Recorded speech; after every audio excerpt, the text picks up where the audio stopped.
ذریعے اور بہت ہی رسکی ہو گیا. پہلے اللیگل طریقے بھی سیف ہوا کرتے تھے. اور جس ملک میں آپ نے جانا ہے وہاں کے بارڈرز پہ بھی ٹیکنالوجی اتنی فاسٹ نہیں تھی, اتنی اچھی نہیں تھی کہ وہ ہر ایک کو پکڑ سکے, تو سب اندر آ جاتے تھے. پھر اس ملک کے قوانین کچھ ایسے بنے ہوئے ہیں انسانی حقوق کے حوالے سے کہ اٹھا کے زبردستی باہر پھینکنا وہ ممکن نہیں ہوتا تھا, کیونکہ وہاں پر پاکستانی جا کے ایک وکیل کر لیتے تھے, پھر باقی کام وہ وکیل کرتا تھا. تو ایک پورا نظام تھا.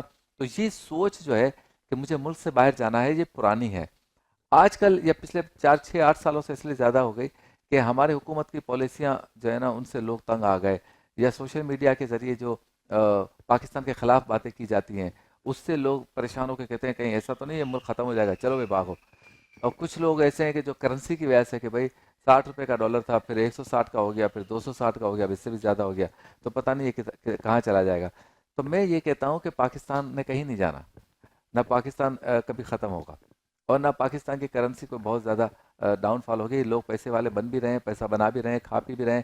اس ملک کا تعلق دنیا کے ان ممالک میں ہے جہاں موبائل فون سب سے زیادہ استعمال ہوتا ہے, پتہ ہے آپ کو؟